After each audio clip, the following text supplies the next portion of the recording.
Coming at you from Scratch and Wolf Studio. It's time again to rage across the internet. Your very favorite Werewolf the Apocalypse podcast. As always, I'm your host, Porter. To my left, official stand-in for the Addams family's cousin-it, Mr. Daniel Tyson. Hey, everybody. And sitting across from me, the next Canadian Dracula, Mr. Tommy Dixon. How's it going? How are we doing, gentlemen? I'm baffled. Baffled? But I'm Why are you good. baffled? Because I don't know what either of those two introductions had to do with each other. Much less Absolutely anything nothing. at all. You have your own lives. You have your own interests. I'm just letting people see more of the onion that is you. Thank you. You're I welcome. appreciate that. See? Fine. See? You See? just gotta enjoy it. At least someone does. So, great. So here we are. Part 3 of our spiritual trilogy. Yes. We've walked the depths of Malfeas. We've explored the past and the fate of the Howlers. Fate. Yes. And before we get into what's next, we want to thank everybody out there for your attention, your loyalty, your listening. It's fantastic. Thanks for being here. Absolutely. We want to thank all of our backers. And if you're not one, you can easily join that group by going over to our Ko-Fi. That's ko-fi.com. Link on the website. And the show notes. And in the show notes, where you can join one of our 4 tiers, where you can sponsor us, various rewards, everywhere from bronze to moon silver. And if you don't want to do that, you can always do a one-time donation of whatever you want. We appreciate it. We really do. It's something that helps us keep going, helps keep the lights on, helps keep those fees down. It's a big deal. And if you can't do that, share the love any other way you can. Tell your friends, tell your family, force them to listen. Put hack in their systems and make it so it's the only thing that'll play out of their computers or their phones. I've seen it happen. It might be true. Tell your friends, reviews, anything you can do to help share the love, because you know what? You know somebody that loves this game or will, and they just don't know it yet. So that's a good point. Help us help them fall in love with this game just like you have. Now that said. Well said, too. Thank you. We look to this third part where we see what happens next for the White Howlers. We talk about Malfeas, we talk about the Temple Obscura, we talk about the White Howlers. Today it's time for the Black Spiral Dancers. We all knew that was the next step in the progression here. Yeah, but I was doing a thing, and then... Again. You just stepped on it again. We gotta mute him until we're ready. I have the button. But much like last week, we're not doing it alone. And while Kaysen walked us through that great winter, today we are welcoming back our dear friend TC Lyrics. TC, it is great to have you back, buddy. I'm glad I could be here. Yeah, this one was a long time coming. Yeah, we've been planning this one for quite some time, so we're really glad we were able to fit you in for this one. Yeah, how long ago was it? Like a month ago I called dibs on spirals? I think it was like 2 or 3 It was, because we planned this 2 or 3 months ago. Yeah, and we knew this was the third part in the trilogy we were doing. So it's okay, now we know when to schedule TC here. Right. Our spiritual quest. Trilogy quest. Quest trilogy? That sounds like a game that is sitting in a $5 bin right now. It does. Trilogy and it's for quest. Sega Genesis. Sweet. Yeah, we know you like your spirals, CC. I mean, maybe not as much as the skin dancers, but Weirdo. yeah. No, actually more. Weirdo. Awkward silence. No, I like the spirals a lot. Well, I suppose there's plenty to cover. Yeah. Question is, where do we jump in? Well, maybe we can go back and kind of restate that there are several versions of information that we're all reading from. That's true, and true to at least the first part. Mm-hmm. I went through first edition. We had Danny take second. Tom went through 20, and Book of the Worm first, Book of the Worm second, Book of the Worm 20. Because again, it says on there that chapter is the Black Spiral Tribe book, so we don't need another one. Just for everyone who keeps asking. Yeah, there's a lot of info in those, actually. I think Book of the Worm second has quite a bit. Yes. Yes, Book of the Worm second edition has a lot of info. I was just kind of shouting the E for there. No, that one did, of all the Book of the Worms I've read, so Book of the Worm 20's got a lot of really good stuff in it, but second edition seemed to have the most, and I don't know, there was something about it that kind of stuck with me. It might have been the art too. Because a lot of the art in there it's that really gritty, like pen scratch kind of look to it. Oh, I agree. It's very gritty. I definitely appreciate it. A lot of Ron Spencer, if I recall, which you can never go wrong with. Fair. But, second, definitely. I mean, again, each edition has its own... We're going to go with quirks. Yes. Tiny retcons, additions, and whatnot. So, again, we all took our different editions. And TC, you got us some special from... you did some Met stuff, didn't you? Yeah, Mind's Eye Theater. They've got Book of the Worm's second LARP edition, which I'd actually picked up first on accident because I apparently don't know how to read right. But it actually has the entire spiral in there, at least like what each circle represents, and then tips for role playing that. Not that you would. You really probably shouldn't. It says that, yeah. You'd be there a long time. Well, the thing is, you do have people who want to play spirals, and some people do, but They want to be the bad guy? I think there's a few problems with that. Is first and foremost, there's a level of depravity in the Black Spiral Dancers, in I guess the Spiral Nation, for lack of a better term. Okay. That do we really want to hit up on? Do we really want to roleplay like How to be an asshole? raping lupus kinfolk, or like putting AIDS needles in paper towel dispensers in men's rooms? I mean, there's a pack dedicated, I don't remember what book, to doing shit like taking those urban legends and making them real. Like, is that how you want to? No. Like, already, that's like, why are we doing that? But also, these are the villains. And, I'm a bit of a horror buff. And something you learn is, and I know you're not, Danny. Not even like, a little aggressively bit. not. Yeah. But you look at a movie like, say, Alien. Mm-hmm. And something that makes Alien so great is how they so sparsely use the xenomorph. The same as Jaws. If that stupid robot shark would have worked, it'd have been a terrible movie. But they had to work around it. It didn't work, yeah. Yeah, they had to work around it. You got glimpses of him. It added the suspense. When you shine a light on the darkness like that, when you're watching like a horror movie and they're so in love with their monster that they put the spotlight on it all the time. Doesn't become scary. Right. You pull away from it. Maybe you see the zipper or the seams or the crappy effect. It's not scary anymore. Because there's too much focus on it. Okay, I see where you're going with that. Is that like a lichen colony? Mistake!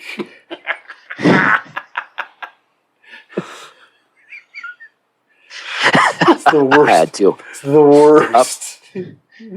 Shout out to our movie nights. Mm-hmm. Yeah, that's one that won't air again. No. But it was great. What I remember of it. Yeah. Hopefully he'll make this week or this month's. We've got we're bringing back a couple old favorites, but that's not what we're talking about. No. No, but again, it's the shining the light on the monster. Just to get a quick glimpse. You if you pull them out of the darkness, it loses some of its power. Okay. Like if you're writing a story and you have them just keep facing Black Spiral Dancers and getting through them all the time. Well, that's another thing. It loses. But there's how ways it to should do be. that. We 'Cause, know like, you there's ways can- to do that, but I'm just saying so you can't be having them fight him all the time. It loses their power. Oh, no. See, what you can totally do is misdirect. So the thing with spirals, right, is everyone assumes that they're shock troops. And, like, Porter is constantly hammering home that they're supposed to be this terrible entity of, they're guru. So they've got this cunning and, knowledge about them, same as any other werewolf does. And you should be using that, right?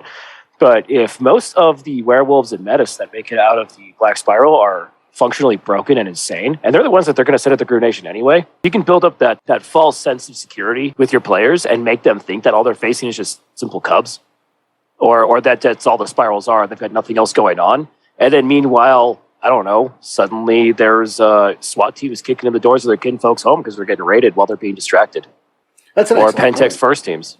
That's a great point. No, that is a great point. But I mean, there's also something to be said that if all you do is throw spirals at your players, then it devalues the spiral. Yeah. They're not going to Oh, be scared God. of spirals. I should have been more clear. I meant there's a mastermind behind them. No, I was with you. Yeah. We Okay. were following. It made sense. Like a Rails Dream Flayer. Someone had challenged me to do like a bunch of movie quotes, and I'm going to veer to TV references because Is it time to dance the magic dance? Ooh, nice. We will be in a second. Stop traveling in the future. Nicely done. All right, but it's like as you see, it's like Star Trek with the spirals. Is that you have Star Trek Next Gen. You had Worf, right? Okay. Big badass Klingon security chief. No one fucks with Worf, except every time they wanted to introduce a new race and have them be a credible threat, they'd instantly just beat Worf's ass. Mm-hmm. Every I time. remember that. So suddenly, your big badass chief of security is just, he's a little sissy girl. Because every time someone shows up, they beat his ass. That doesn't make them look strong. That makes Worf look weak. Yeah. I mean, if you do it 6, 7, 8 times. It was every time. Every time. I never watched it. I don't know. So, So every time a new species came around, which in that show, I imagine happens all the like time. every 20 minutes. I mean, that's what the show's about. Right? But again, it was just about devaluing that character that's supposed to be a threat. It's not something you want to do with someone as significant as Spirals. Exactly. The Black Spiral is the mirror image. It's the dark side of the nation. It's what you could be if you fuck up enough or if you stray from the path too far. I like that. It's just like last week. They're like a constant reminder of the mistakes made. Definitely. Or the potential mistakes to come. Both. Now, I mean, shit. Paint us a word picture. Sicily, 1983. I can't picture it. I wasn't born That's yet. as far as I go. That was Oh, my okay. old Betty White shout out. Half remembered, half golden, whatever. Yeah. So, I think I'm a spiral now. Jesus. So let's talk a little bit about how the spirals do business in terms of Cubs. Okay. Our first change era. And I think something that's neat about, or I guess neat, is that, they don't send their Cubs out for a rite of passage. They have their little at-home Dance the Spiral version, the home game of the Black Spiral. A becoming one, yeah. Yeah, The little mini version of Dancing Spiral they can do in the hive. well, that's correct. And it's a good point to bring up because there are pits and there are hives. Mm-hmm. And there is a difference. The pit is akin to the cairn, the hive is akin to the sept. Okay. That makes sense now. Yep. I mean, I kind of already saw it, but hearing it out loud puts a little bit more perspective. That's the official. Pit is the cairn, hive is the sept. Okay. That's cool. Like I said, it's hearing it out loud puts it in perspective. It's like a glass shattering moment for me over here a little bit. Well, again, we use cairn and sept often interchangeably, and that works because we know the difference, but again, you're not going to have a cairn without a sept 9 times out of 10. Mm-hmm. Well, we use pit and hive, Same. so let's be clear on that. The thing about the moment that clicked with me was when I read Trinity Cairn and Drums Around the Fire. And Trinity Cairn is a short story about the formation of Trinity Hive in New Mexico. And yeah, it starts off sounding kind of Gaian. And then as you go through the story, it goes into the corruption and why it was opened up as a pit. It's really good. I recommend it. The book's real first edition, so some of it can be pretty rough for people who are maybe not used to first edition's content. But Trinity Cairn is definitely worth the money. I was always a fan of Apocalypse Noir from that book. I haven't picked it up in years, but that one's always stuck with me. It's not related. It's fine. No, there's a lot of good stuff out of that book. Now, Trinity Cairn, that's the one out of Alamogordo, isn't it? I can't remember. Can't remember where exactly it is. It's I think it's White-Eyed Ichthya views in the Umbra the dropping of the atom bomb at the test site and winds up going through the spiral and encountering the worm. Which is part of that process that we I think we will get to in a minute, a couple minutes at least. I do want to go back to their whole rite of passage deal because I know it's something we've talked about earlier, Tom, about how whether they're captured or they were born at the hive, they're all kind of treated equally when it's rite of passage time, and they do their home game, Dance of the Spiral. But you can just kill them. Like As those, they're doing their doing their dance or their rite, that you can just, if you think they're not worthy, if you're a spiral that thinks this one's not going to be worthy enough, you just kill them, and it's not frowned upon. It's just, okay. Yep. I don't like the look of Larry. Let's just cut his throat. Fuck him. Yep.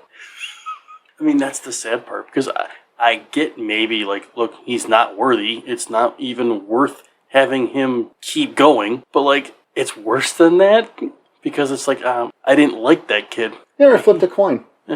Or flipped a coin. Shit. I mean, it could be that simple. It could be, yeah. And you have to keep in mind, too, is that even the home game, as they dance the spiral, if they fail, they do still die. Mm-hmm. So it's like, if they think they're not going to make it. No, they just won't make it. You don't have to go to the trouble. No, they'll just follow the worm. Yeah, it's just, I don't like you. I don't want you to. Maybe you got smart mouth before you started, and I don't want you around. And it's part of the ritual, so they can get away with it. Yeah, it's not a crime. It's fine.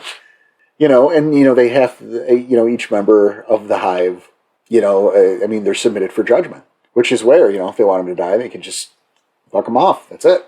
But they go through their rituals and they're told everything. Like, it's kind of, it's really kind of efficient. Oh, it's quick. Yeah. Very efficient. They get indoctrinated. Here it is. You're going to do your thing. You survive it. Okay, cool. We're going to teach you some more shit. And then, you pick your urge.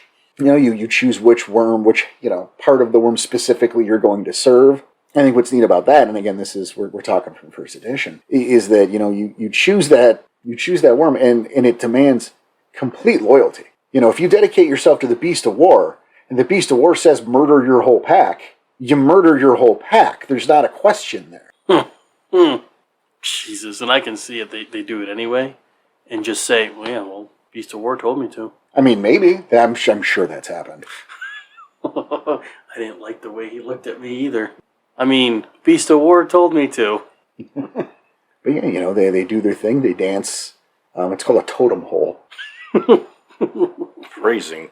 I didn't say it. I mean, I said it. I didn't write it. They do end up there in the actual spiral through the course of it. They get transported to the Umbra. They look into the heart of the worm, and if they survive, sweet. Rite of passage complete. But yeah, and then it's the labyrinth itself. I think what's really neat to bring up about these rite of passages here is you can go from rank 0 to rank 4 instantly. You can. Yeah. Well. So the rank that you get as a spiral is totally dependent on how far in the circle you go, which also implies that you can go anywhere from rank 1 to rank 8. Once you get through the 9th, interesting stuff happens. Yeah, it's the rite of transmogrification. It's like I know exactly what you're talking about. What they do is they go. It's past the rite of passage because that's its own thing. It's you go back to the spiral to proper Temple Obscura. You re-enter the mouth of the worm. Right. So you are a black spiral, and you start going through. Yes, you go to the Temple Obscura proper to do this. Yeah, the rite of passage is there, but can also be in the hive where they draw their own spirals. Mm-hmm. But ranking up is the spiral labyrinth. Okay, I didn't read the rites in 20, so yeah, and it's every time you rank up too. Or I don't think the rite of transmogrification is actually in 20. It might not be. That's at least what they call it in first, and I believe in second, Danny?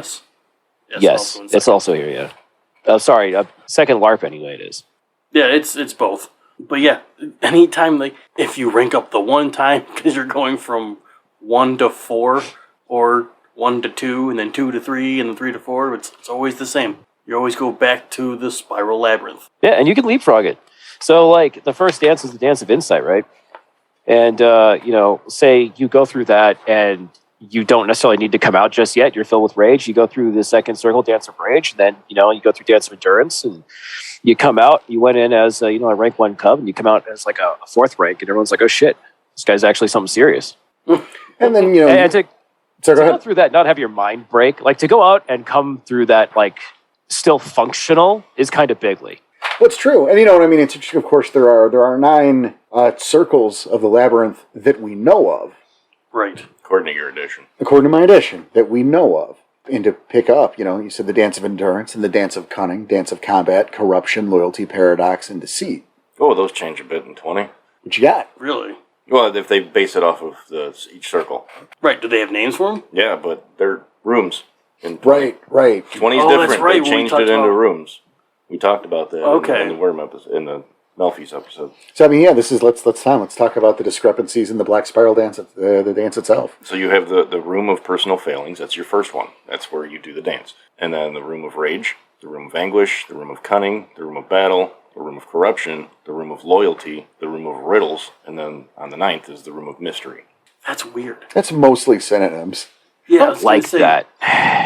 Well, what's the point of that, I wonder? I don't know. Because they only give you such a little blurb in 20 about it. It's not really delved into that much. But, like, the dance of battle versus the dance of combat. Like, what a needless change. Right. No, I agree with what you're saying, but, like, some of them are, like... But it's not really the dance. It's just these are the rooms that you have to pass through. You're not... Okay, so yours is called the Room of Battle, whereas first and second edition, it's the Dance of Combat. Yeah. Well, even in the novels, too, because the novels were written in the late 90s, early 2000s, going up to the End Times novel. The End Times novel has Zigzag. Is that how you pronounce her name? Well, it doesn't matter. Just, she gets a fetish and just kind of walks through the spiral. And it's, even there, it's this mystical, it's an umbra realm unto itself. To make it rooms, this is one of those things, like, Worm 20's got some really good info in there. It's got some really cool stuff. But some of the changes they did to the spirals just kind of... It made them lesser to me as villains, and I couldn't tell you why, because there's some really, really cool things they do in 20. But then stuff like this is kind of just like, but why would you do that? I think more interesting, with Standard Garou, their highest rank is 6, right? Yeah, that's correct. So for the spirals, their first 5 is what? Dance of Insight, Dance of Rage, Dance of Endurance, Dance of Cunning, and Dance of Combat. And then the 6th circle is Dance of Corruption, right? So what happens after you get to rank 6? The next step up is Dance of Loyalty. Which is exactly how it is in 20, so... Yeah, it's a perfectly fair question, because you don't have... Like, I mean, we don't generally go into gifts, and that's not going to change today. But, there aren't level 7, 8, and 9 gifts out there. Right. Are there? They're not. So... Yeah, that's definitely weird. Right? But then again, I think, they, especially in the later editions, they lean... Like you point out, TC, there's less and less info. It's like they keep backing away from the villains. Well, I mean, I don't blame them, because, like, the more info you have for the spirals, the more you're going to see people wanting to play them. Because, like, first edition Tri-Book, you've got their renown list. Yes, you do. Which is actually different than the Grue Nation's renown. And in second edition, they don't have that. 20, as I glanced through it, the highest gift level's 5. It's exactly, there you go. You don't see it. Every go. I just went through most of the gifts. The highest is 5. Now, on the renown thing, it's not really different. Just a matter of perspective? Well, no, I mean, it's, glory, instead of glory, honor, and wisdom, it's, what is it, a cruelty, cunning, and brutality or something? So, kind of synonyms, just... Infamy. I have it written down. So it's still... I don't know why I remember that. Cunning, strength, and corruption. So it's still kind of synonyms, just like worse versions of them. Yeah. Well, because they're still Garou. And then in Book of the Worm, 1, and again, it's first edition, so it uses the wonky renown system. Mm-hmm. But it's like, you need X amount of points for an off round in this category, and you need X amount of points for a Ragabash in any category. So it's really, it's the same thing. It's just, you're calling glory something else this time, and you're judging it on like a scale of being shitty. I mean, there's a renown chart. But there's nothing stopping you from pulling the original renown chart and going, okay, well, instead of a renown hit for being deceptive, it's a renown bonus for being deceptive. So it still has its similarities. Yeah, there. you change the word Bane into Gaian Spirit, That's so weird, though. Nothing on renown in 20. It doesn't surprise me at all. I doubt there's any in second. In fact, I don't think there is. I mean, in 20, they go right off the book, though. There's a letterhead saying playing the Worm's Bastards, and it says, we do not recommend this. First sentence. That's in every book. Yeah, that's true all around. And again, I agree with the sentiment. Yeah, I agree. I mean, we're not here to play the bad guy. And if you are... Well, even in the LARP book, the LARP book has a special one that I haven't noticed in other ones, because it goes over the mental deformities that they would have and how you would portray those, because it's a LARP. And that one has a bonus one of, hey, some people are going to be really sensitive to this, so definitely don't if they don't like it. That's fair. Like, it gets a little grittier than some of the other stuff, because, again, you're face-to-face with somebody having to actually role-play this in what you would assume is like an auditorium kind of setting, or like a gymnasium. I don't know, how do you LARP werewolf? And it could get dark, though. I don't... Yeah, that's the thing. True. Yeah, I don't have an answer for you. How do you LARP werewolf? Now, we've been talking about You look like Sabretooth from X-Men 2001. Ugh, that's mean. Yeah, why would you do that? Hurt everyone's feelings. That's shitty to everybody. Yeah, what are you doing? Yeah, we talk about the labyrinth, and when we're touching down on, we talked about the rite of passage. But it's important to note, and I don't want to. We could easily just skip by this, but I want to talk about the naming. Okay. That the Black Spiral receives their name as soon as the rite of passage is over. Oh yeah. It's the first syllables they utter after they get out of the spiral. That's why you get your Gamish and your Hogs and your Magomras. Oh man. I'm just thinking of some of the Black Spiral names in our game, and Magomra always pops up. I like that. I like saying Magomra. I had one that was just like a long groaning sound. Right? I mean, and suddenly Zizek makes a lot of sense.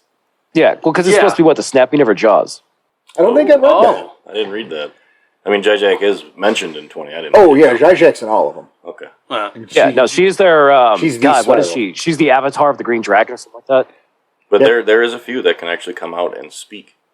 Those ones are highly looked on, though. That's true, because you also have your examples like your Hunts in the Night, or your. They're all Shadow Lords, by the way. Old One Eye. Hunts in the Night was not a Shadow Lord. He was a purebred Black Spiral. Thank you very much.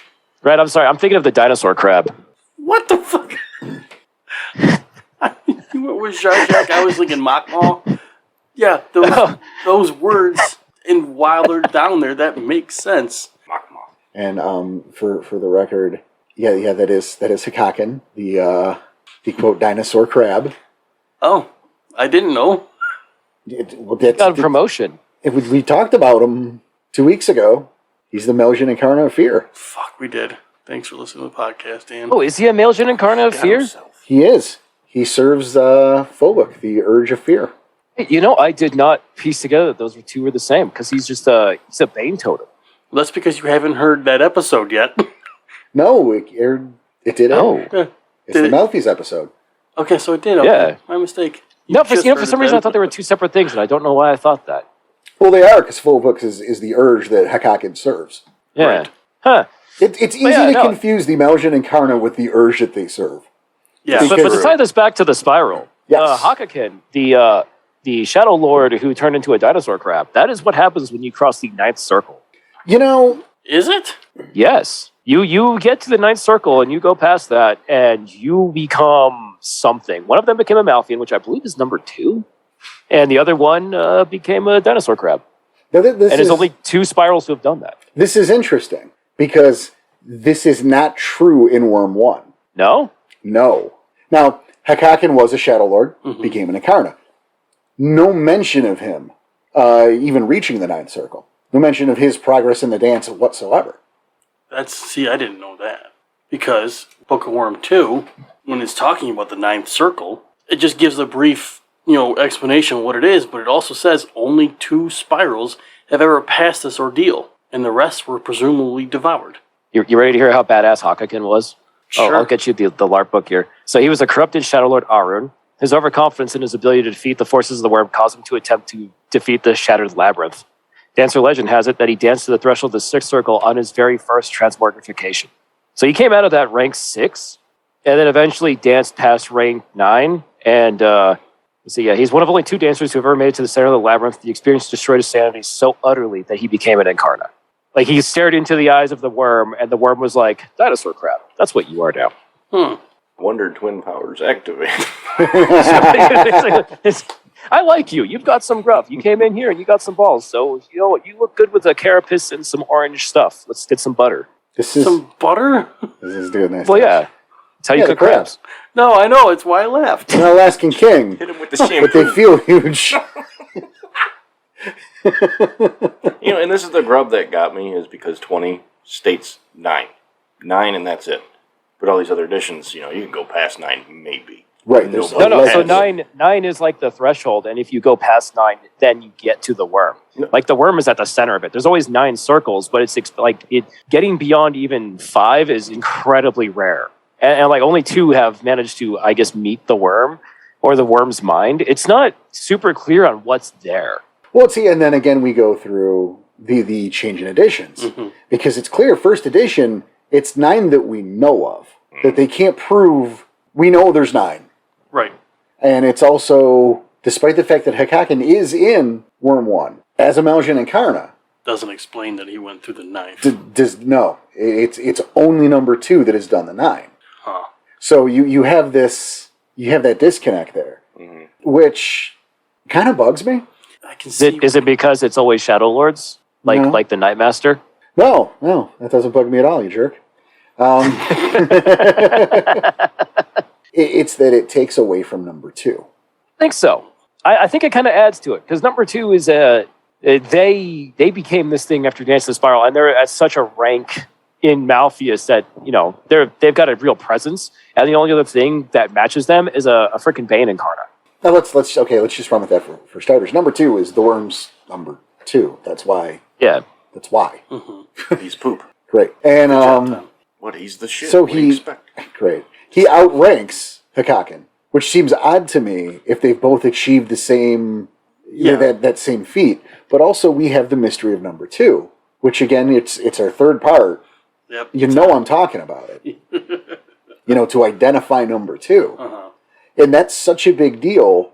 It's this great mystery, through the meta of War of the Apocalypse, which again 20 just shat all over. Yes, it did. And yeah. Like, ugh. But, now you throw it kind of gums up the works. Oh, very much so. And then there's an extra layer on that.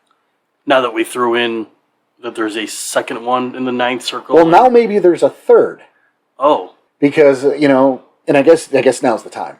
Sure. I guess I'm getting talking into about number 2 enough. Yes. Yeah. Now's the time. So, last episode, I talked about Makma. And the connection to the Makma in the Garu Saga, the ancestor spirit Makma.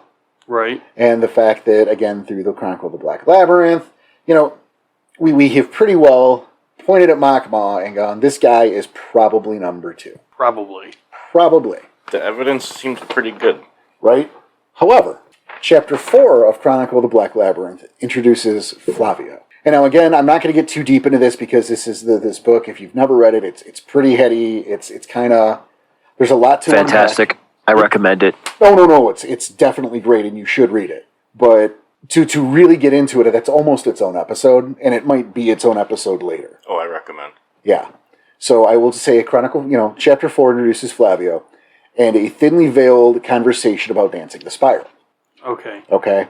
Now, I'll give a quote there. The purest expression of the strength is, by its own nature, expansive and explosive, and so is called rage. In my youth, I found that I could, through my rage, change my shape and wear the face of beast of war. That's a quote from that chapter.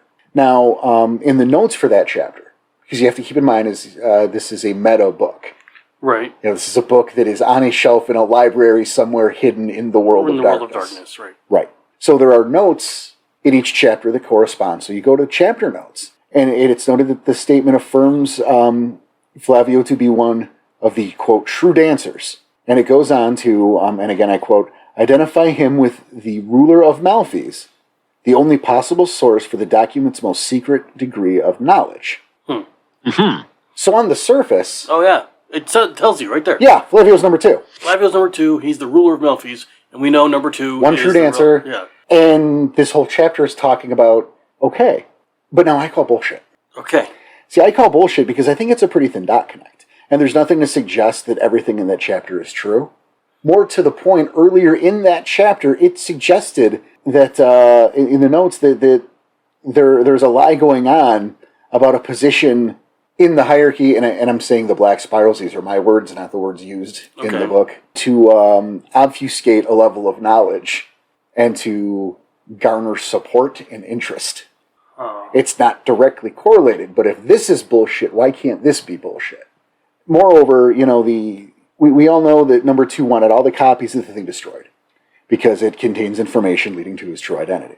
And I say his because all of our possible options that we've gone through, even the one that directly states Lord of Malpheus, true dancer, these are men.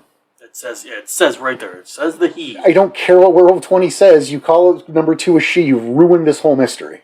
There's no point to this book. You're taking the meta out. Right. Also, that's going to be another thing from Worm 20 that I kind of ignore, like their camps. Well, I mean, that we'll get into also for sure. But we go back to this, and it's so on the nose, right?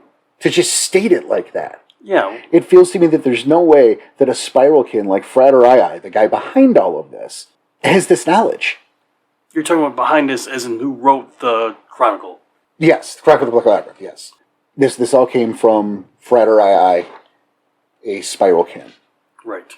Okay. I'm remembering. I know you told me before, and you probably said it last episode. But Totally cool. Totally cool. So, like, you know, how does he know all this, right? Even with the research. So what if the Flavio shit is a misdirect the whole time, right? But the inclusion of the Centurion's letter in Chapter 1 is what number 2 is really worried about. Again, we go to that Makma connection. You know? Yes. What if I think that's the issue right there. And not this super on-the-nose Lord of Malfeas. Look at him. It's your misdirect. Right? Alternatively, they could both be true. I don't believe this. But they could both be true. What if Makma was usurped by Flavio at some point? Oh. Like, it seems kind of convenient and a little hacky to me. Yes. Especially when you consider that both of their identities would be in the same fucking book. Yeah, I was going to say but that. Because, no, I like the misdirect, though. Yeah. The Spiral Renown is based around that kind of thing. Good point. Right? And again, the connection, and I know you haven't heard it yet. That's the bummer, TC, is you haven't heard it yet. But, you know, I think the Makma thing, I mean, that's where I stand. It's my theory, it's speculation, I can't prove it, but look, it makes sense. It's the one that has a lot of good evidence from multiple sources. Right. Yeah, and there's a lot... But you had to do some digging. There's a lot stronger of a connection there than anything else, even the book itself. Because the book itself, why wouldn't it be a misdirection? It's just telling you, like, oh, look, it's right here. Ha-ha. I mean, over there. Well, you know, and I mean, even in the descriptions of the levels in the chapter, it's even mentioned in the notes that there are inaccuracies on various stages, although the 8th circle was accurate, but that doesn't mean you didn't hear that from someone. Okay. Yeah, that's weird. I mean, right? No, but I get it. Yeah, it's weird. It doesn't mean I don't... Yeah, I definitely get it, though. So weird. Still bothering me. Like, if you did all 9 stages, it's weird you didn't know you got, like, the first 4 or 5 really wrong, but you did get this one right further down. Why don't you know what happened first? Maybe your mind broke. I mean, that's a possibility. You have to allow for that, but... And that's kind of how I see it. They had to break. But, ladies and gentlemen, my number 2 theory. So, I'll buy that. In your professional opinion, who is number 2? Makma. Makma. I just wanted you to say it. Makma of the White Howlers. Formerly of the White Howlers. Yes. Formerly of the White Howlers. Again, a direct connection to the White Howlers from the very fucking beginning. Mm-hmm. Oh, man, that's so cool. Can we go over, like, the different handlings of the White Howlers fall real quick? And how Worm 20 made the White Howlers fall look like they did a heroic sacrifice for the nation and everyone else, like, screwed them over. And at least in LARP Book 2nd Edition... They do a lot of finger pointing. Yeah. But, like, LARP Book 2nd Edition, they're like, oh, yeah, no, they just routinely went to Spiral all the time. It was like it was a thing they did. They tested themselves on it, and then they were like, yeah, you know what, this worm's nothing. We're just going to keep doing this. And then their kinfolk all got corrupted before the Romans even get there. And so it kind of, you know, Anakin Skywalker, their Darth Vader with that. Does that make sense? No, but I'm about to Qui-Gon Jinn. Jar Jar Binks. And, gross. I need an adult. I don't know what that means. but no, we actually, thanks for listening to the podcast. We talked about it last week, which hasn't aired yet. Yay! It's like, how much do we let him go? Oh, is that what you were mouthing? That's what I was trying to mouth to, yeah. How much do we let him keep saying? Because technically, everyone's already heard this. Yeah, we could touch on it in a second because we obviously the White Howlers just was the second part, which you guys all know, but at this point TC didn't. Sorry, buddy. Oh, we can't do a thing. You know what? I come into this accepting that knowledge. But yeah, no, it's a little irksome, I think, the changes through the editions, because you do bring up how the White Howlers of second edition were screwing with the spiral, which removes the lesson. It totally shits on the lesson, the same way all that finger pointing of it wasn't our fault, we're the victims here, out of 20. Where, again, in first edition, it was originally intended, this was a lesson about the folly of just blindly seeking glory. It fit thematically with the 3 tribes lost, the 3 types of renown, the 3 lessons you got there. And, but see, I like that. Well, that's how it was intended. It makes sense that way. Yeah. And then you go to second edition, where it's don't pet a burning dog, you got what you deserved. And you go to 20, where it's, oh, poor me, I'm sad that I'm alone. Yeah. Nobody came to help me. Yeah. Yeah. Well, it's like I was telling Arsonist the other day, which is, I guess, going to be a month ago after this airs. But I'd said that, because we were talking about the editions and how much I like first edition. I was like, look, first edition, it feels like a rough draft. There's parts of it that are, it's like super edgy. It's very, very early 90s, black trench coat, katana, all that. But it felt like the intent for what they wanted the world to be was in its purest form there. And, looking at the various books of the Worm, you can kind of see the change to where they just gradually, I don't want to say washed it out, but changed it enough to where it loses some of that. Well, I'm inclined to agree. I do think, and I have two minds on first edition, all around. Mm-hmm. Because, there's some of this stuff that's very, very unpolished and unfinished and not really well thought through. It's early versions. Right. You look at, you look through the first edition core book, and, how the Silent Striders are shrouded in mystery and no one really knows anything about them. What the fuck are you talking about? There are volumes. There's loincloths everywhere. It's fine. That art is great. But, there's stuff like that. But then again, you look at the Worm stuff. And you look at something, and there was a very real direction they wanted to go that I think, was watered down over the years, which I think is a bit of a shame because, again, you look at that Howlers as that prime example. There was clearly a message here. There was a lesson to be learned, and as you dilute that, the lesson goes away. It's also a case of making your heroes your villains, too. Because it changes the Guru from having not been involved to willfully ignoring a problem, and now they're the bad guys. And the Spirals are now their victims. And that is something that... irksome. Yeah, you see more of that as the editions go forward, is that they want to make the Garu just irredeemable and... paint them as the bad guys, so now you can go play a Spiral. In every way they can, they want to vilify. I'll meet you halfway, and I'll play a skin dancer. Oh, come on. Not at my table, sir. No, they're not quite there yet. Killed They just worship an angry bull. This blasphemous rite, ellipses. I'm going to leave it right there. Killed on sight. The first three words of the fucking rite. This blasphemous rite. We're done.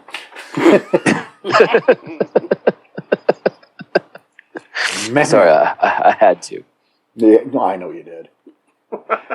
It's moving from there. We talk about the rank and how you do the rite of transmogrification. Power, cunning, and infamy is their renowned differences. And of course, they have their own litany. Weird, but kind of. Well, it's not that different from the Guru Litany, though. It really isn't. No, it's not. It's half the same thing.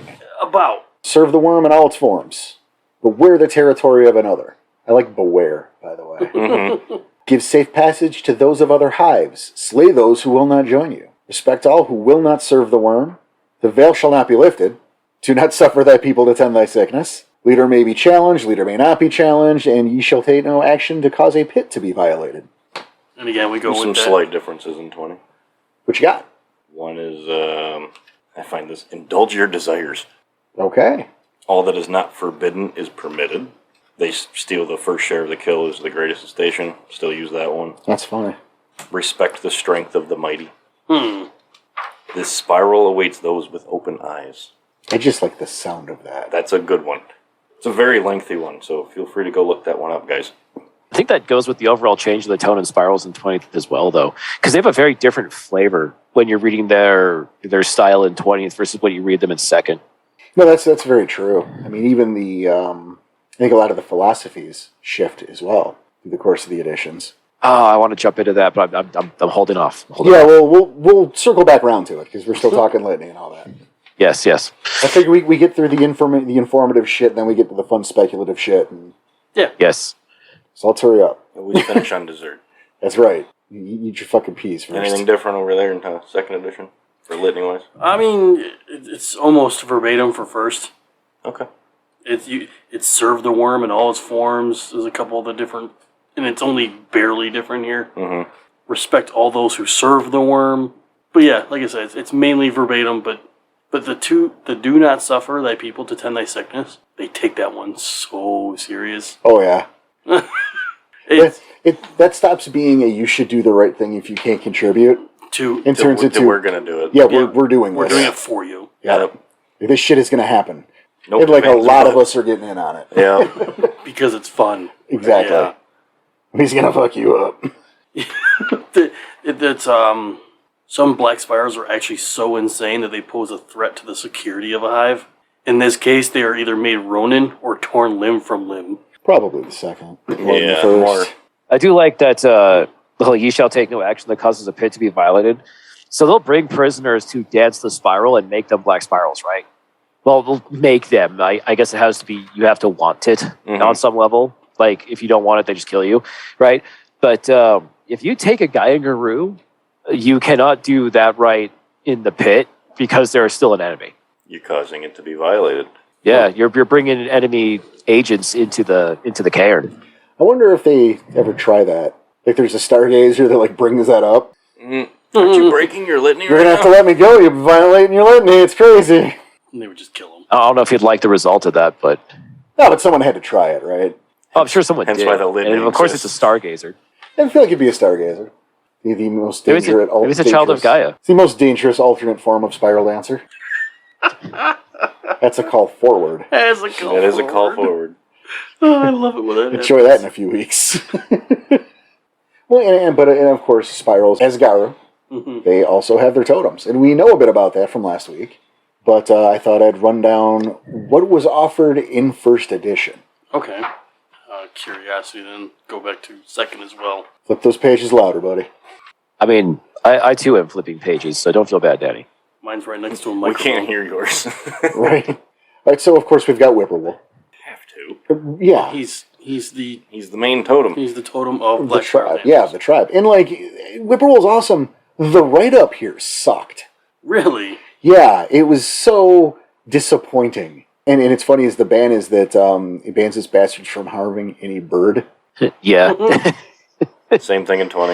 And it's like, that's so weird. It seems like such a, like what a touchy-feely ban for the Black Spirals totem. But here's something neat that I noticed, and I don't know if this is also in second edition, Danny, but in second edition LARP, they make it a point to say that includes the Korax. That's interesting. It just says that its bastards may not harm birds of any kind. Yeah, no. Second edition LARP, Mind's Eye Theater.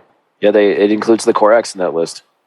So, hey, there you go. The Korax get a pass. Well, and then next what we're looking at is Kirijama the Hidden Foe, which has no manifested form, which I thought was neat.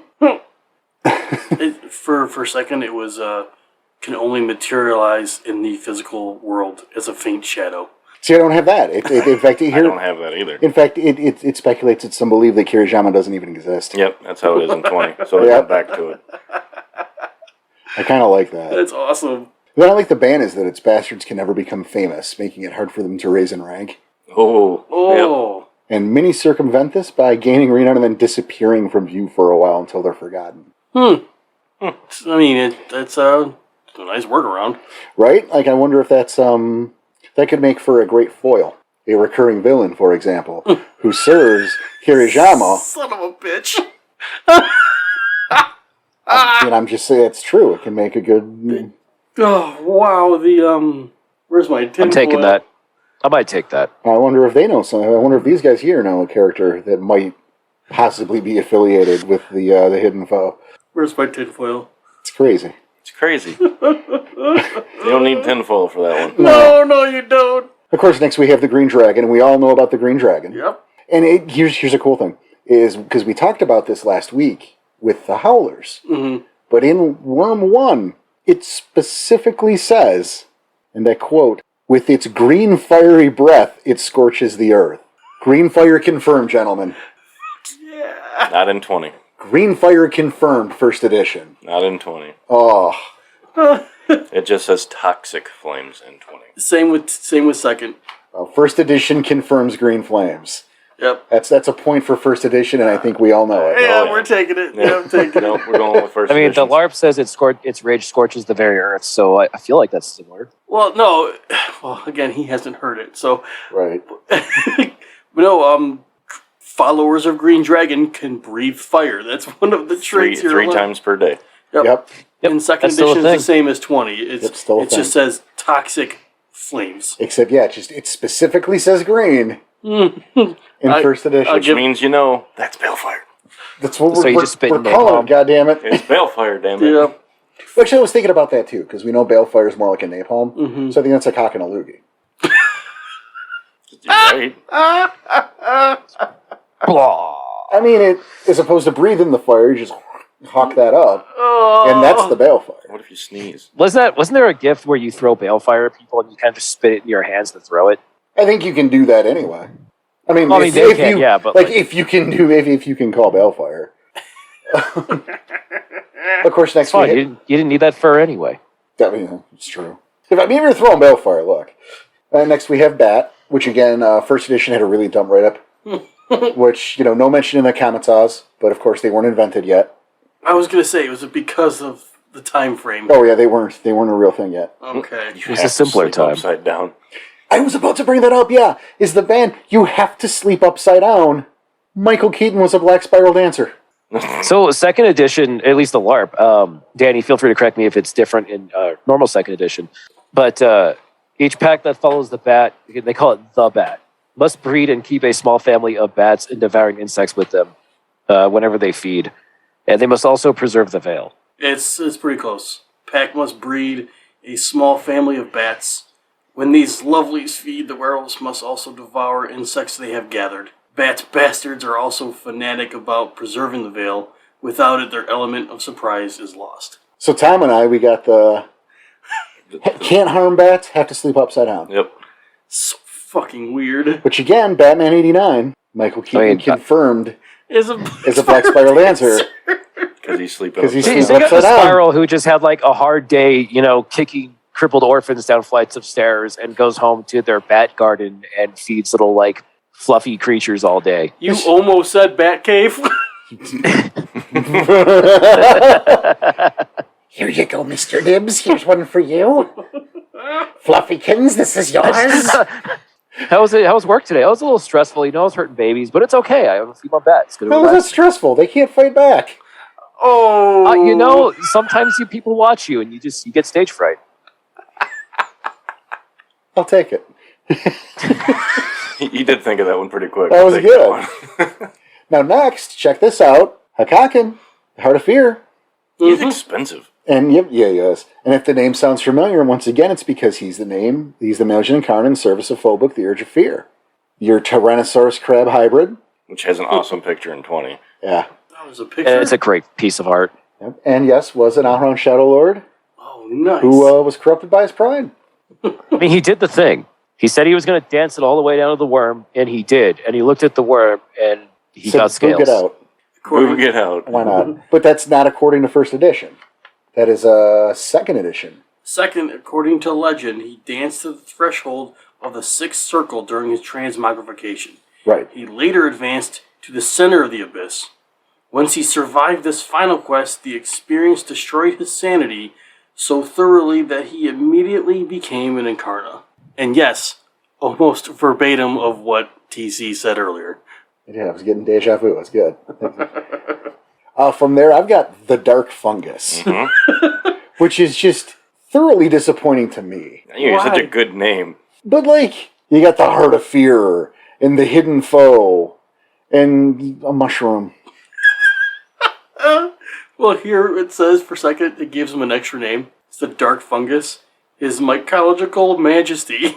Oh, man. If it makes you feel better, he's like the totem of the fallen children of Gaia. Don't have that. Really? Was not mentioned in my book? It's in the LARP, actually, because it goes over, like 20 does, it goes over what they are, or how the different tribes fall. Where are you, children of Gaia? It's Yes. good, though, with the pack traits. You have to be tripping on mushrooms to access a gift that he gives you. A number of children of Gaia go on to serve the Dark Fungus. Yeah. Imagine that. The band, though? Do they get the munchies? No, you have to tend to the mushrooms. Servants of the plant Incarna must tend to growing mushrooms wherever they find them. You run into some mushrooms. Oh, I got to take care of that. Mine also mentioned, does it mention owning X amount of Grateful Dead albums? You just kind of wake up with those. You're just strewn about.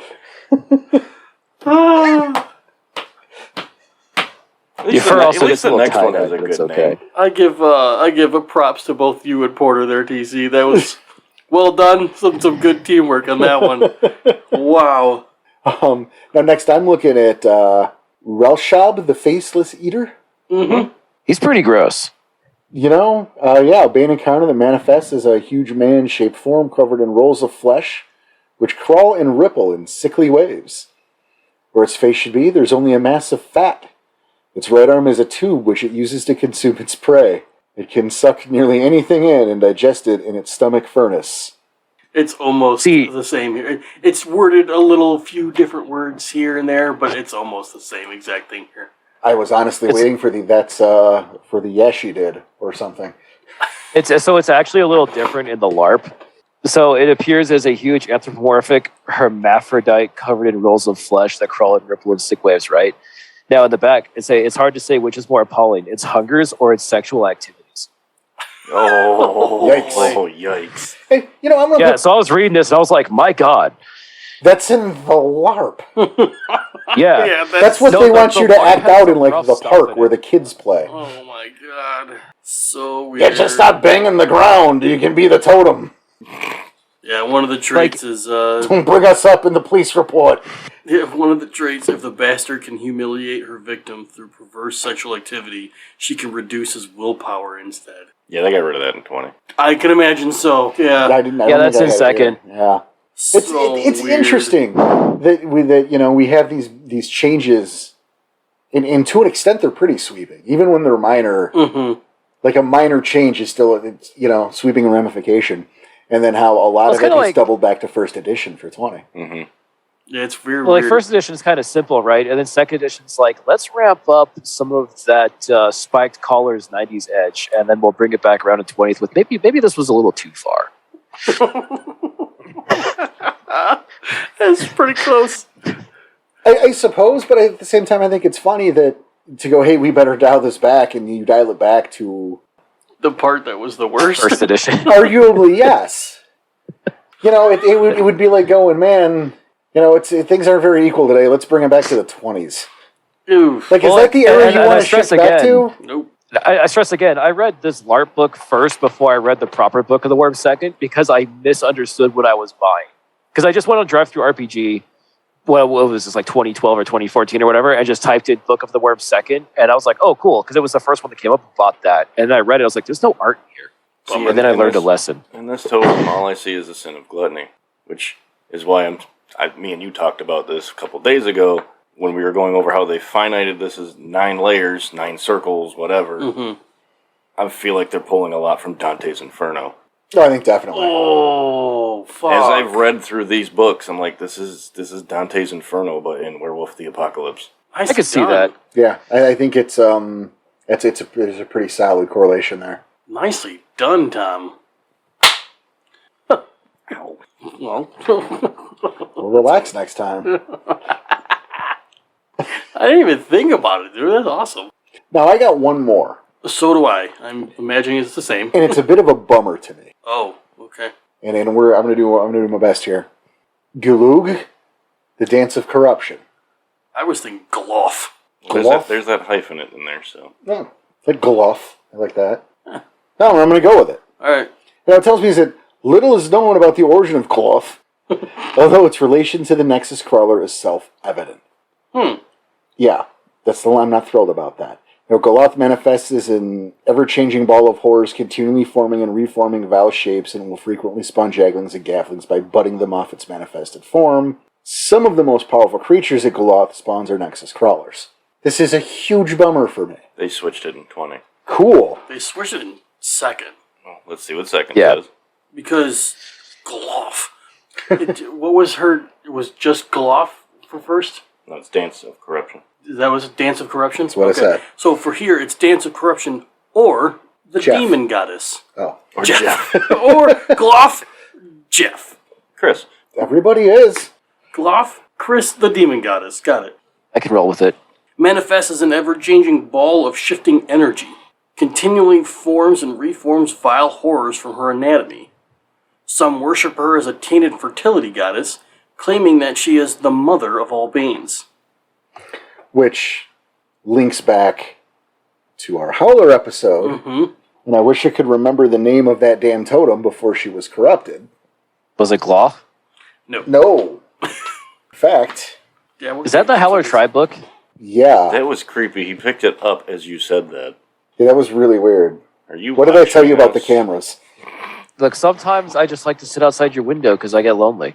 In this? That puts you We have on a tunnels, list. Porter. it does put you on a list, I'm going to be honest. No, I was just thinking that I have the White Howler Tribe book. I read it a lot when I was doing my Britain game, and so much of that I'm like drawing a blank on right now, and I don't know why. Yeah, that was yeah, it's right there. It was Gallia. Ah! So in 20, In second edition. no, in 20, because what they did was they took Gilog. What do we do? What do we agree on? Cough. Like, it looks like cough with gala. Well, sure. They took the Mother of Banes, or the Dance of Corruption in first edition, right? Mm-hmm. We dropped the Nexus Crawler stuff. Right. We go to second edition, we add the Mother of Banes. Mm-hmm. And then by the time 20 rolls around, the Mother of Banes was originally Gallia from the White Howlers. And then on 20th, Worm 20, they dropped the Mother of Banes thing. They just dropped that all together? Yeah, they dropped it. Fuck. Which is strange because it specifically calls her the Mother of all Banes Right here. right here. Some Thurges believed to be the mother of all Nexus crawlers. So they picked it back up. They picked it back up. But only And yet only kind of, yeah, because here we are in a 20th edition book Of White Howlers, yeah. on page 75. No mention of... Get it together, come on. What is it? Second edition LARP has her as the mother of all Banes, and the Nexus Crawlers as the most deadliest of her children. Oh, okay. Well, Interestingly, it also says that Gloth's followers, I guess it's Gilolf, they've got like apostrophes all over the place, Yeah, or right. hyphens, whatever. Yeah. But that her followers working on a way to make Black Spiral Dancer Metis fertile.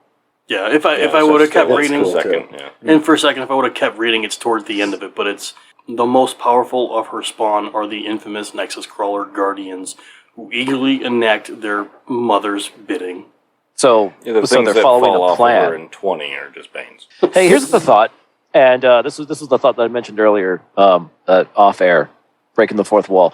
But so here they're talking about making the Metis fertile, right? And we know that the majority of Spiral population is Metis, right? It's like what 2/3 of them, or half. More It's than a half. stupidly high amount. Yeah. Yes. So in 5th edition, they're getting rid of the Metis. So do the Spirals not have that population anymore? That's or are a- they actively breeding? How are they... That is a really good question. Yes, it is. Right? And And I feel like that's something that people who are writing this hadn't thought of. Right. Because is it still 1 out of 10 population? Because the Spirals are still going to be pumping uglies with everything. Here's that redwood tree in the middle of California. We're going to hit that. Maybe it makes a spiral. Let's see what happens. Oh, man, they get into some weird shit. You're absolutely right. I want to hit that. Ooh, Like, they're that going to go to the bar, fern. and they're like, okay, so 1 out of 10 children is going to be a spiral, right? So let's go ahead and we'll just bang 40 people tonight. We'll see what happens. Exactly. High fives, it's, everybody. Here's some blue pills. Let's go. it's a numbers game. You're Yeah. all grown up. It's like swingers. I'm still stuck in the redwood. That's what she said? Nice. Yeah, it was more than half our Metis, and even better, they still have better standards than Metis in like the Garu Nation. 100%. They get to pump uglies with everybody else, and they lead the ugly bumpins. They have a great time. Yep. I mean, as great a time as you can in weird Clive Barker sex dungeons. Look, I know you've seen Hellraiser. oh no, of course. Just trying to find the 3 Bs for this. Oh, I forgot you're doing that. Banes, For boobs. Bane's, boobs, and banging, the 3 Bs. There you go. Spiral Life's all about. Thank you, Tom. But yeah, I was having this thought last night about exactly that population problem. I was like, Jesus, what are they going to do now? I mean, they're Spirals. They're going to figure it out. They're apparently doing very well, according to Achilles, so we'll see. And I mean, that becomes a thing, is if you're absolutely right. And I mean, we can't say they clearly didn't think that through, Mm-hmm. but I feel pretty confident they didn't think that through. Plot twist, the spirals figured it out. Now everybody's got viable metas. They're just called werewolves. I mean... I think that's another discussion for another episode. Yeah, so the Mother of Banes and this Nexus Crawler connection. No, this really irritates me. And it's interesting the roller coaster ride we see it went through the editions. Mm-hmm. You know, where it's dropped, it's brought up, it's nothing to do with anything, and now it's a White Howler totem that did turn. So does that mean that before it turned that there were no Nexus Crawlers, or that Nexus Crawlers were Gaian in origin? Or what wild. the fuck does that... And maybe this goes back to, again, I had talked about the idea of Nexus Crawlers being wild spirits in origin.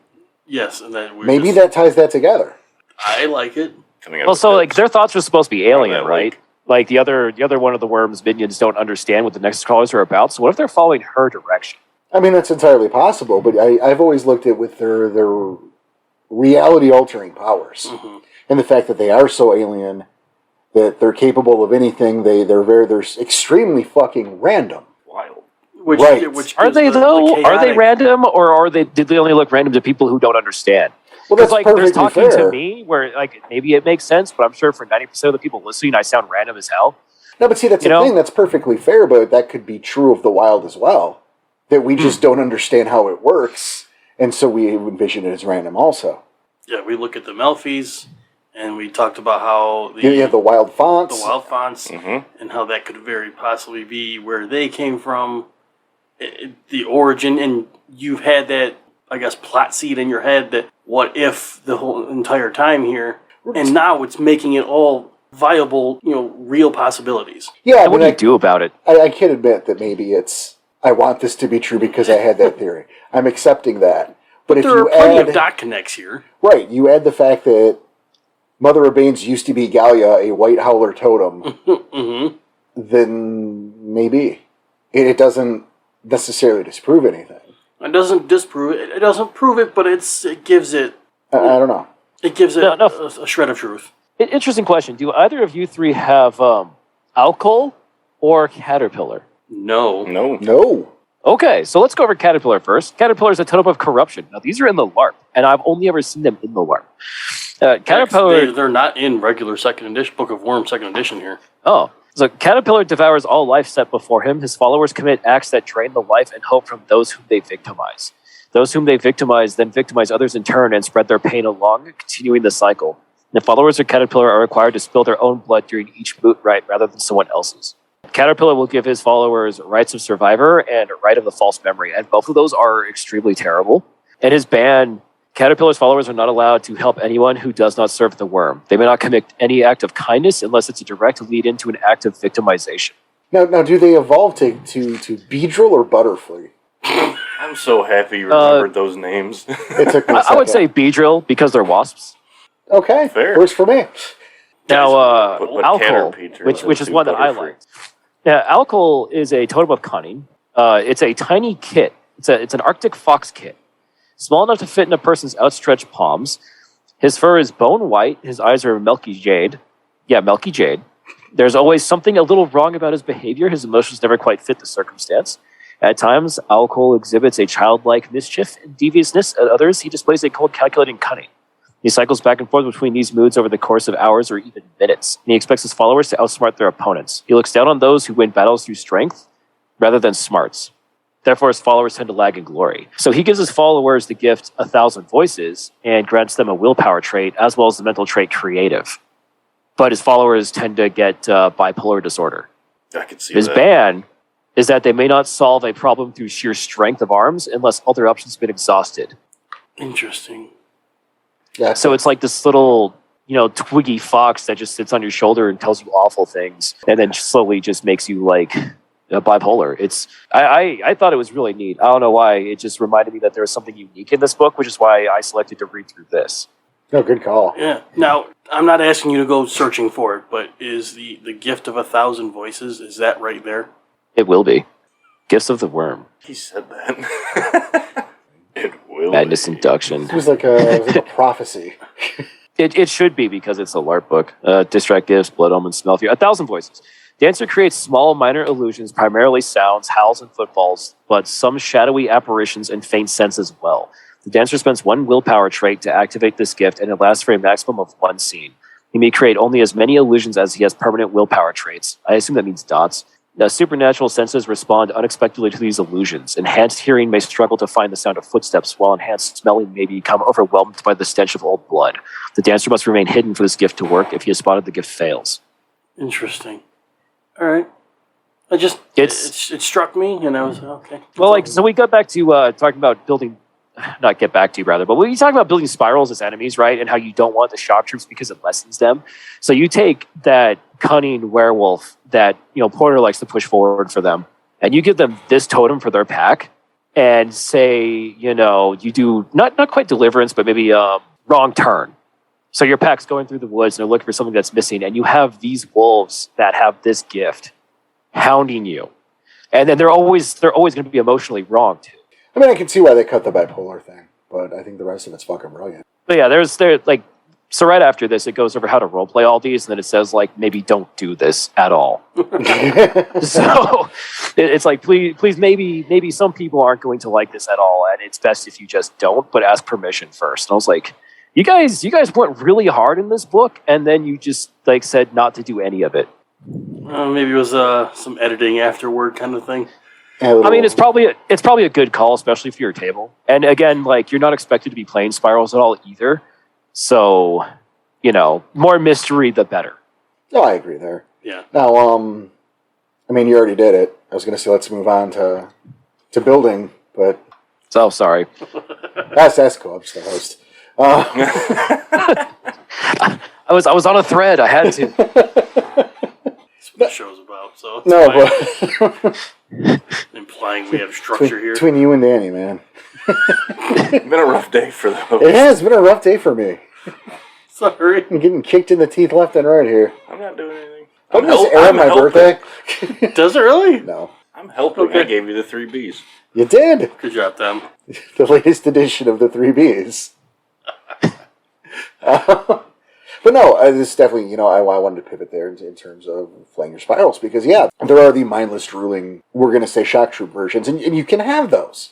I'm sure they're all over the place, sure. Yeah, I mean, there's absolutely a place for them, but yeah, you really want to, I really want to stress that idea, that you want to keep those, and we're going to use quotes here, that mastermind, that crazy comes in different shapes and sizes, man. It's not always the guy drooling on the floor talking about the polka dots. God, I love that he's just staring at you when he's saying I know. I can't help but you son of a bitch. I don't know why you keep blaming me for things. I'm not blaming. Oh no, I'm blaming you. Fuck that. But no, there is the room, and I mean, you talk about TC. What was his name again? The totem.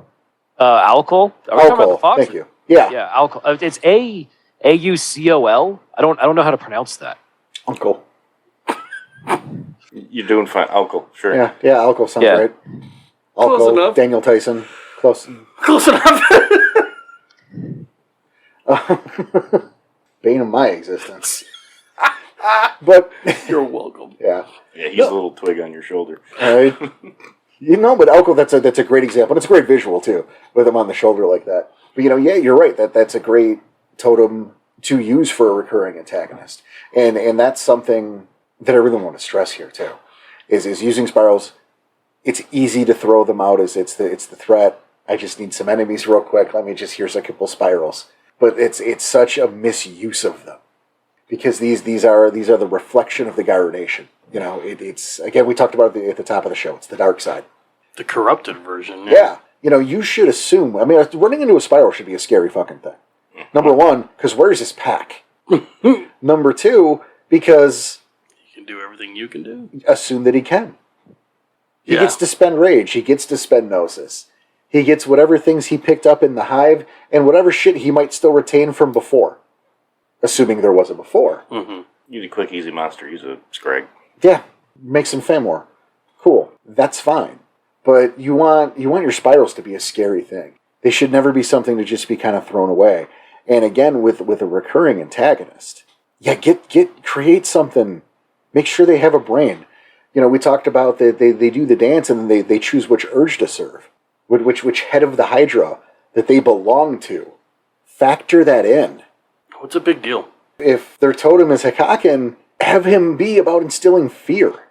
Here's an interesting thing that the LARP brings up that I can't recall if it's in the other books, but it mentions creating your own totems and reading some folkloric entities and going off of that. Like, you know what werewolf is, you know how things should operate, and so you could find something that's just awful from mythos and be like, yeah, no, this is going to be my Bane totem, and you can always just homebrew that kind of stuff.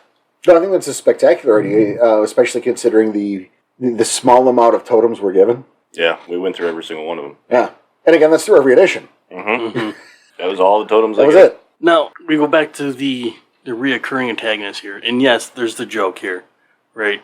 And Tom, you're laughing because he keeps staring at me every time and we all know who he's talking about. Oh, of course. And because we have one. Right. And even our backers, or probably even people who've been listening since the beginning, have heard that name a few times. And they know who we're talking about. Most people probably don't, but, I guess go back and maybe listen to a few older episodes and we'll mention it. There'll be few and far between, but sure. There's a reason why this is such a big deal. If it wasn't that big of a deal, would I have any reaction right now? I suppose that's true. Because I'm having that reaction makes it that good of a character. Mm-hmm. He is terrifying. He absolutely instills fear. And in game, whenever he's, we'll say, noticed, I instantly, I gain rage every time, don't I? Yeah. I mean, you did take your arm. Spoiler alert. Again, we've mentioned it. It's probably few and far between. Yeah, it's come up enough times. Let's just give it a shot. Especially people who have been listening every single week. Well, probably long forgot about it too, so oops. Right. Especially now with the postmortems getting farther into our games, it's going to become a bigger deal. And again, the fact that I'm having these reactions to just that name, or just the implications of who we're talking to, because again, he hasn't even said the name yet. Nope, don't need to. No. And you and I are laughing because of the reactions I'm having right now. We all know I'm who having it them is. too, but I'm just not showing them as well as you. But again, look how important of a character that is. Oh yeah. Look how well written that antagonist is. And he spawned over many Chronicles. Did he? Yeah. Yeah. Okay. Yeah. At least 2. Yeah. That's true. I was going to say probably about 2.5 now. I think he only had and he's only 3 been or in 4 stories. He's only been in, I think, 5 Well, total. his face, yes. But there's still the keynotes Sure. of him. See my point here? Mm-hmm. So, my props to you Well, is thank what you. I'm saying. I appreciate it. As much shit as I've given you today and stuffed on all of your fucking... Right? I am putting this one up on a fucking pedestal. Kiss ass. If that's So- what it takes. So, not to cut you off, but so while we're talking about terrifying, cunning villains, and less the shock troop villains, what about Zigzag herself? Because she is the shock troop to the extreme, isn't she? Yeah, I would call Zizek the nuclear option. That's Like, how would you field her? Because she's a major NPC, and that's one of the things I really loved about Worm 20 was the NPCs they brought in, because some of them are really, really good. Zigzag is like the mainstay through. I think she's in first edition too, isn't she? Oh, she's everywhere. She's like Visa. Yeah. Accepted everywhere. Yeah, it's everywhere you want to be. Is she supposed to be the folly for Albrecht, if I recall correctly? I'm kind of sad I didn't read any of those then. Yeah, she's I think that again, I think the Zizek's more of a problem than anything else, because that is the nuclear option. The chosen of the green dragon, personal totem and that shit. I believe she is rank 6, right? She is. Yeah, she is rank 6. Doesn't leave Hamid, and fucks up Krynos on the regular. I mean, she's Krynos strength in Hamid, yeah. Yeah. fucking hell. And you get the leather lady thing, you get the devil whip, you get the she only screams, which is a little irksome. And Well, Tom, you didn't annoying. read the NPCs? No, I skipped them because I know we're not going to touch them. Oh, are we not? We're talking about it now. Well, now we're talking about them, but Oh, like... We usually don't. We're talking about it. You brought it up, so So, what is it? Rayo's Dream Flayer comes around, and he's such a really cool character, and he's definitely a ripoff of Freddy Krueger. But, kind of. Yeah, Freddy Krueger, there's an R there. there is. But, so he tried Fred to, Krueger dominate Mellencamp? her. And so, he jumps her in Hamid in Krynos form, and then eventually, like after he's pinning her down, she goes to Krynos and then shoves a silver pipe through his head. Wow, It's true. Like he's in an iron lung now, isn't he? Just psychically. No, he's like stuck to a wheelchair. Where is he? His appearance. In Hamid, Rails was a lean, athletic man in his early 30s. Though he looked to be in his 20s, he is white, but a Native American ancestor somewhere in his bloodline causes him to look tribal in certain lights. Dark eyes, once handsomely expressive, have developed dead black glassiness of a shark. He's stuck chained to this like a 1950s wheelchair. Yeah, it was like the Stephen Hawking of the Black Spirals.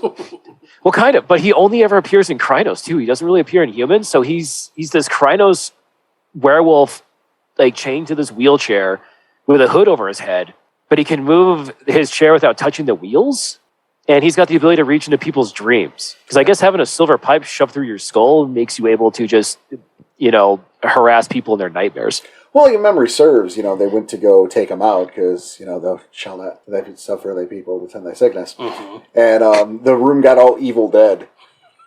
Yeah, and it was like that's right. You remember telling me that the mounted deer was like, "Hey, you better not do that." So no, he's definitely a badass, and in fact, he has been a factor in some of our games. Oh, really? Yep. Tell me more, or can you not talk about it? I can't talk about it. Yep. Because I'm looking at these guys and they don't know this yet. He's so I'll tell you later. For some fun. Okay, so the segue away from him. I think Porter, you're a fan of the White Hunter, aren't you? Oh, Hunts of the Night. That guy's a badass. No. White Hunter Daelon, the former Wendigo. No, I don't. Not a fan of Hunts of the Night. Hunts of the Night's pretty rad. I have his card. Old One Eye, also a badass. I think he's a sick fucker. But I mean, I guess the point is there's some great NPCs out there that you can use and definitely make your own.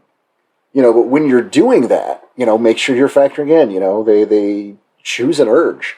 These are characters with histories. They have a background. And make that matter. Oh, big time. The guy that's a former child of Gaia, that comes in handy. Or better yet, the Geta Fenris, who knows the tactics from this cairn. Mm-hmm. So when he hooks up with his hive nearby, they're a constant threat because, I know their patrol schedules. No, they're going to fight in groups of 3. They're going to feint here and pull us back over here because this section of the bond's booby-trapped. Yep. No, I think of when we did the Black Fury episode, and they're the one pack of Furies who are now all Black Spirals, and they use that information the Furies have as like their motherly instinct against them. That's exactly it. They'll make sounds of crying babies to try and get like packs of Furies to try and save them, and it's all just a fucking ambush. Love that. Yeah. And that's the pack that was like super hard to get. Yeah, they're super elusive, and I came up with I don't understand why, and I came up with an instant solution to get them to attack. Remaker goes, someone make me a sandwich. Oh, jeez. That will get them to appear. Did it go over well? Well, it certainly won't. I mean, it was hypothetical. It was hypothetical. But they're talking about how hard it was to get them to come out, to, in direct conflict. It's like, no, just go around where they hang with a megaphone saying, "I need a sandwich." So follow up. As you were talking about, not follow up to that, but follow up to something you mentioned a while ago about Worf constantly getting his ass kicked, right? Mm-hmm. How tough do you end up making this? Because you have the option of the mega character, the nuclear option of the zigzag, and then you have the option of the pack. Now, to keep them terrifying, though, I mean, for a pack, you're going to keep them, around the player's kind of strength so they can at least have a reasonable chance. But if you're going to have an individual spiral, like, how strong do you go? Because zigzag, canonically, will kill the players. Yeah, which is why she's the nuclear option. Like, I don't think you use her at all, and if you use her at all, you use her in a vision or in a situation where, you've got someone doing recon and they're somehow speaking with her, be it... Or a battlegrounds. She's on speakerphone, or... maybe you're in enemy territory and she's there to visit and she's about to leave. And you can hear her scream because that's part of her shtick. She only yells. Follow up. If you do this and your players decide to engage her, is that their fault? No, totally. Okay. That's where you give them a look for a second. Like, are you fucking kidding? Yeah, you sure you want to do this? Are you sure this is what you want to do? Yeah, because I know my players. Is that your final answer? Yeah. Yep. maybe give them that confirmation. Are you sure? Is that your final answer? If it is, hand me your character sheets. Yeah, this is all right. Bye. Yep, I'll write what happens. It's going to be a bad day. Give it to me now, yeah. Let's go ahead and roll some dice. We'll see where this goes. What's your strength? Oh, it's not 10 in Hamid? It's not enough. Well, It doesn't matter what it is. It's not enough. What's your soak? You ain't got that many. It's fine. But yeah, no, that's to answer your question. I think it depends on what you're going for. If you're going for this pack is the enemy, then you want to make them a little bit stronger. But I would prefer this pack alpha is the enemy. And to him, the rest of the pack is expendable. Because this way, you kind of get the best of both worlds. You can tailor the pack itself to about the strength, or maybe a little weaker if you need to, than your group, so that they can feel accomplished taking out members of that pack, while the alpha of said pack can still make strategic retreats to become a recurring antagonist.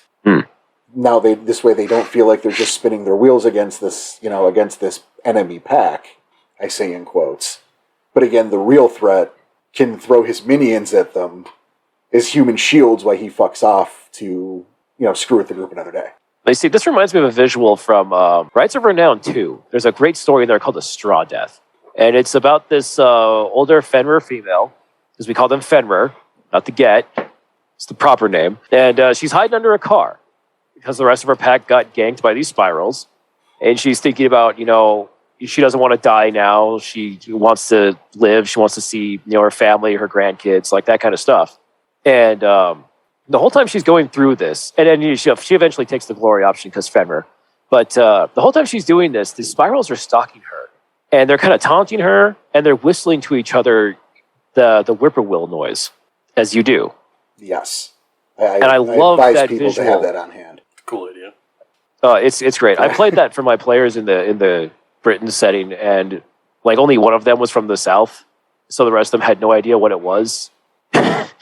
Which I think I've mentioned before, but yeah, it's great to have. If you can do it, definitely recommend getting the soundbite of the whippoorwill so you can use that in your games. However, I'm getting the signal here from Mr. Tyson that we are out of time. Man, we're pretty close. This has been another one.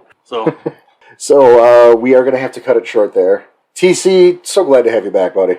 Oh man, so much more to go over. I don't even think we touched on camps yet. No, we didn't. No, we didn't touch it. And we had the notes on it too. I know. Yeah. I know Danny did. I think Tom did. Mm-hmm. One day. I'm sure we'll get back to him eventually. There's always... Yeah, there's, who knows what's coming in the future, but... There's always plenty to talk about in this. Unfortunately for now, we are going to have to cut this one. So, again, TC, fucking great. I hope we have you back soon. Ideally. And, on behalf of everyone here at Scratch Wolf Studios, Tommy Dixon, myself, and Daniel Tyson, we want to say thank you for listening. Thank you for your support. Be good to each other. Be good to yourselves. Keep your claws sharp and your head on a swivel. We'll see you later.